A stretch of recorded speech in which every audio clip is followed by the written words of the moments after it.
Hello ladies and gentlemen, and today I'm going to be reading Sabres of Infinity. Yes, reading. Now this is a game and it is available on Steam, but it's an interactive novel, and so hence the reading. This is going to be a podcast type video in that there is not going to be any moving images. I could have used OBS to record my screen, but the quality would be poor and I'd rather use Audacity just to get the audio. This is going to be an episodic series, mostly because I do not want to read through the entire novel in one sitting. I don't have the time. And well, without further ado, let's get right into it. There is a author's note at the bottom, and I'm going to read this because I'm assuming he wants it understood. It says, Sabres of Infinity takes place in the Infinite Sea, a fantasy setting possessed of fictional magic among other extraordinary phenomena. It is a setting where wealth, class, gender, allegiance, and birth restrict a person's role in society. Its magical and social politics are not consistent with stories starring protagonists whose experiences are largely identical, regardless of class or sex. Thus, the player character is required to be a young man of noble birth, for purely pragmatic reasons.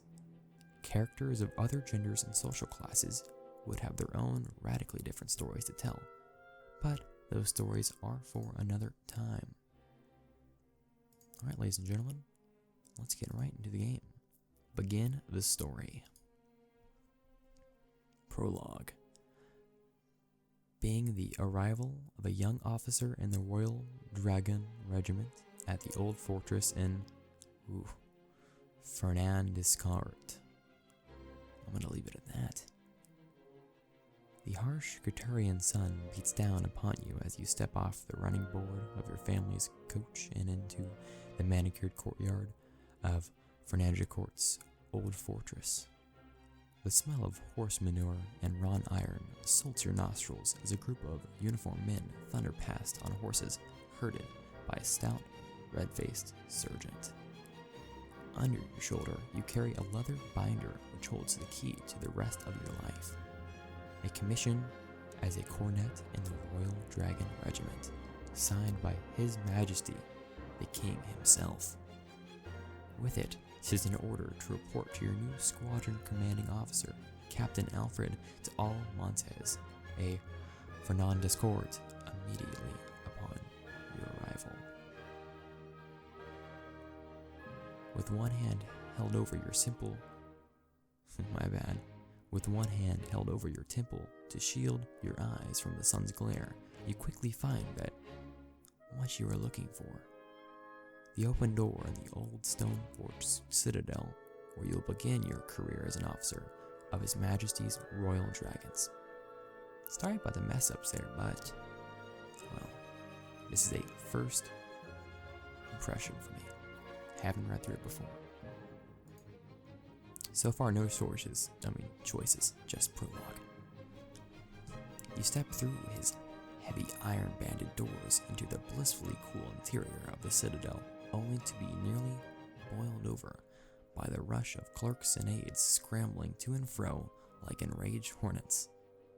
The outbreak of war with the League of Antar has come as a shock to no one. Still smarting from previous sights, the great and powerful lords of the League Congress saw their opportunity for vengeance appear when the untested teenage Prince Miguel succeeded his father upon the Gryphon throne of Tyria. It had been a calculated diplomatic move, or so the men of stately affairs had said. The Atari had expected the new king to cave. They had not foreseen the young monarch's response as he mobilized his fleet and army with determined force. They certainly had not expected the king to land troops on Atari mainland himself. Now, the entire country is abuzz as regiments like the Royal Dragons ready themselves for battle, waiting to join the rest of the army across the Colligan Sea. Alright, more prologue. Looks like we have two armies about to clash. One I am part of and the other ruled by a young king. Now we, I guess, thought we could take his stuff, but I guess he was more ready than our people thought. Go ahead, next. The great central chamber of the old fortress is a hive of activity. Staff officers and their aides move about in self-centered trajectories. A team of clerks push counters and check notes written on the maps, which sit atop the tables in the center of the room. On the wall above them, an oil portrait of the Duke Corneris, the regimental commander, peers down beneficially upon his flesh and blood subordinates. While it would be possibly a good idea to report to your future commanding officer immediately, it also might do good to take a look around and familiarize yourself with the fortress. You, alright, options. You report in immediately. I should try to make a good impression on my superiors first. Well, I am a noble, I'm trying to get in the army. Or observe the men training outside.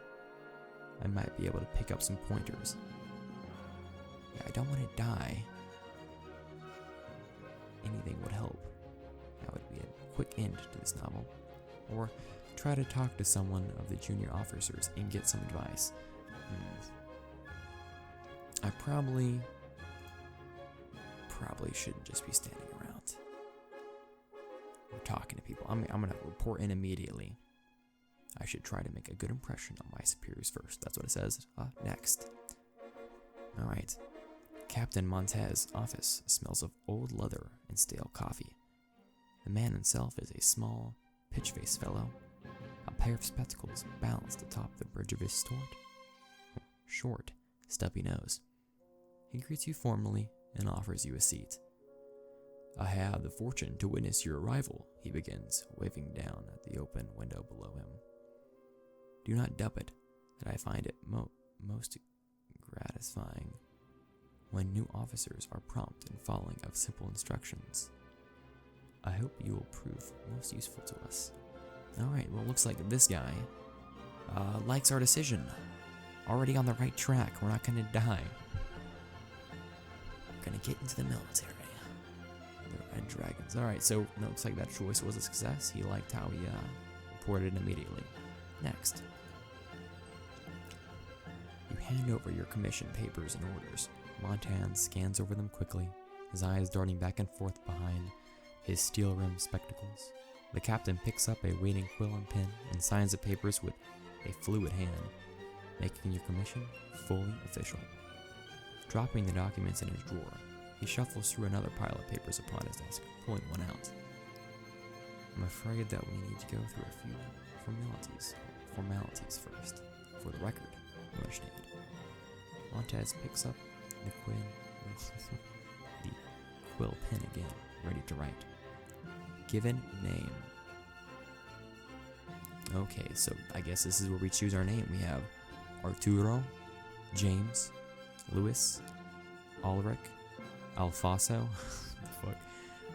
I don't like any of those names. What name should we give ourselves? I'll go with one of the chosen ones. Ulrich sounds good. Ulrich. Sounds brave. We are Ulrich. Alright. Family name. We are Ulrich Madriez. Can't even pronounce that well. Castleton. San Chronix. Ortega. Or I don't like those. We are Ulrich Castleton. That sounds good. Very well then. Ulrich Dull Castleton. Shall we take a moment to clarify a few facts about your early life and origins? Alright, next. Okay, more options. The United Kingdom of Tyria is normally ruled by the 16-year-old King Miguel of the House Renendower. Advising him are his privy council, men of high birth and enormous power, namely the official heads of the army, fleet, civil service, and tenancy, or home office. Alright. Below them, sit the Cortes, composed of heads of hundreds of noble houses that make up the bulk of Turian autocracy. The Cortes provides the greatest check to the king's power, the ability to vote on the royal budget, while the king can give decrees without restraint. Only the Cortes can vote him the money to carry them out. Alright, checks and balances. The members of those two bodies are the titled members of the main-blooded noble houses like your own, each with unique positions in a complex feudal system of obligations and privileges. Though quirks of history, and by the vagaries of futility or feudally, Terraria itself is divided into several essentially distinct regions.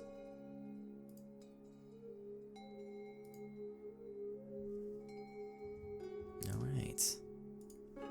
So, options. Which of these regions is your family from? Are we the north, the economic powerhouse of Tira, with iron mines and mills?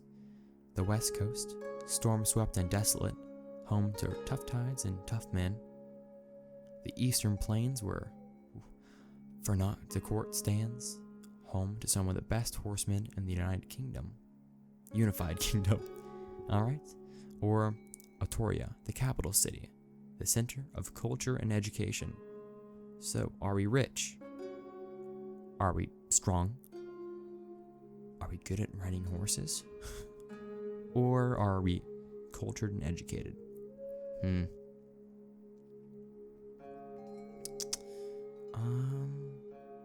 a good horseman would be good, but I'm kind of leaning towards the west coast, being strong.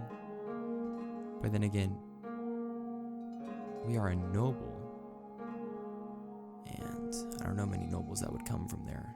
I'm trying to kind of take my own kind of spin on it, but also role playing. I think we're from the capital city, Antoria. We have a good education. We're in the center of culture and education. That sounds good. Next. All right.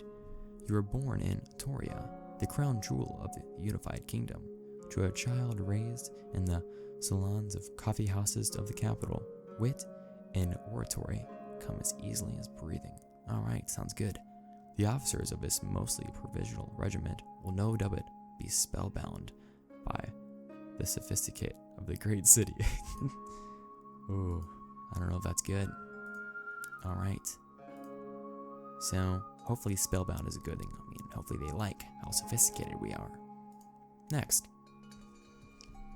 Your family is nobility of an old but relatively impoverished line, darting from before the days of Eldwin the Strong. Although your house's material fortunes have waned over the past few decades, your family still bears a proud name and respects a fair amount of influence and capital. Alright?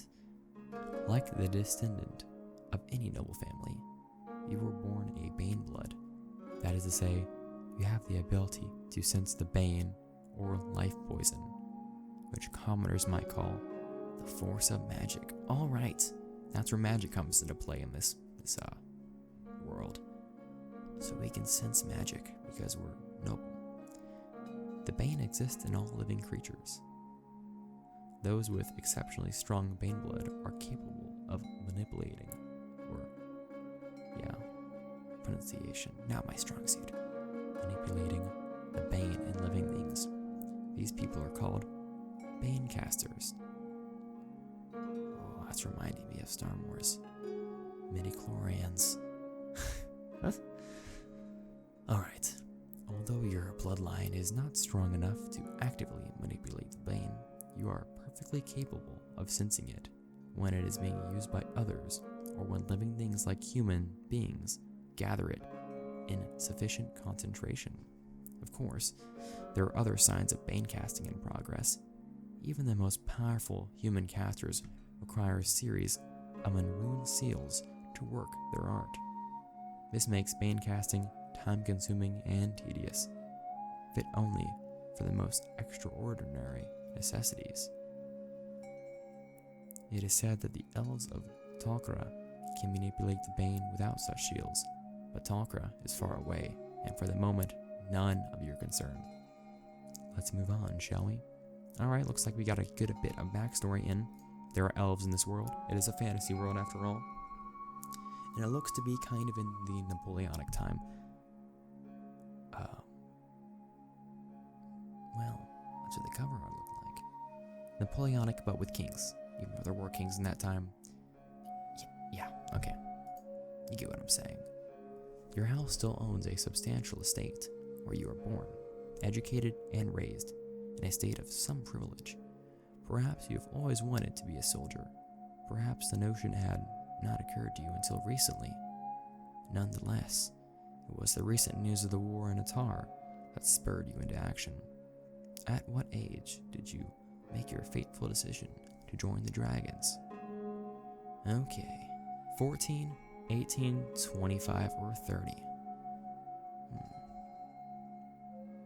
Alright, we'll choose 18. I'm closer to that. Young, but matured more than below. We want it to be taken somewhat seriously. It is certainly a good age for an officer's commission. With a comprehensive education under your belt and the best years of your adulthood still in front of you, you can look forward to a long, promising career. Alright? Looks like another good decision. While your family may not be or have enthusiastically supported your decision to go to war, they understood the necessity of sending a son to fight for the king of the country. As a result, you left home with your family's grudging pride. In addition, they presented you with a parting gift. Alright, we have a Bane cast sword, a blade sharper than any normal steel. Cool. A custom-made uniform, which will make me stand out in a crowd. That could be helpful, but what if, like, we're in a battle, and I get picked off by some arrow because they thought I was an officer? Well, I am an officer. They thought I was of a higher ranking command. I don't want to stand out in a crowd. I don't want to get shot. I think that one I'm not going to choose. A set of books on philosophy and other natural sciences. I guess that could be good considering I am good at speaking. A letter of introduction to the colonial of the regiment, praising my talents. That could be good, but I'm not trying to kiss too much ass here. A letter of credit with a substantial amount of money. Money could be helpful, but I don't want to get robbed. I think the sword will work.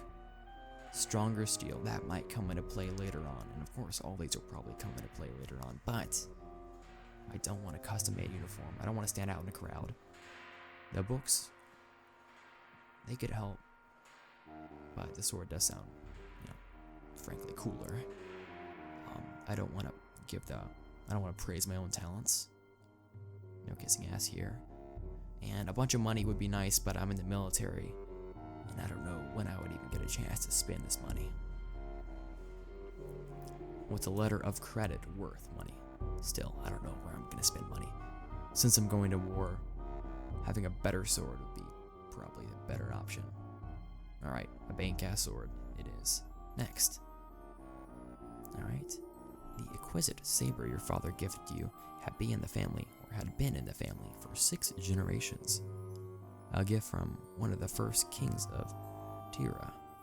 Its flawless Caldridian steel blade is razor sharp and diamond hard, forged in flames made hotter than any mundane furnace by one of the finest bane weavers of the era. Alright, cool stuff. Armed with your gifts, you left home and brought your commission to the capital city of Atoria. At Grenadier Square, the stately headquarters of the Royal Army.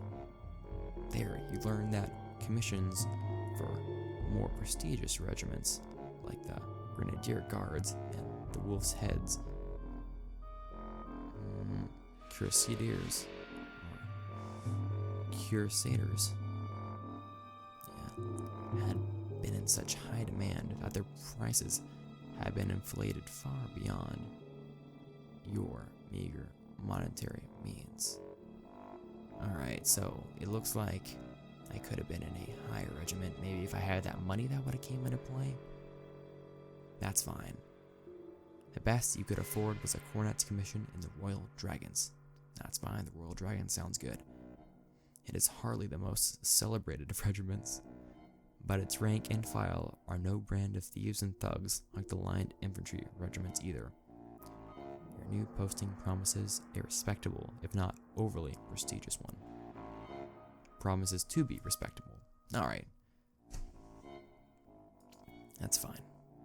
You finish recounting the story of your circumstances to Captain Montez. Satisfied, he hands the complete dossier over for your signature. You sign and push the folder back. Montez puts the packet of documents away and turns back to you. It is done then. Welcome to the Royal Dragons. Should I do a voice? I think I will. Cornet Castleton. Alright, that's my name. Your dormitory room is in the third on the left. You shall be sharing it with two other cornets, Casortra and Elson. They have been in training for a few weeks already, so learn what you can from them. Your equipment and uniform shall be sent to your room. You will, of course, be allowed to keep any personal additions to kit, as long as they conform to uniform regulations. So maybe I wouldn't even have been able to wear the original uniform, but it's just regulations, I don't know. I got a sword, that's all I need to worry about. Your training begins tomorrow morning. Reveal is at 6 o'clock sharp. You are dismissed. Alright, and that is the end of chapter 1. And I guess I'm going to cut it off there and record another one some other time. If you enjoyed the video, let me know. Until next time. Thanks. See you later.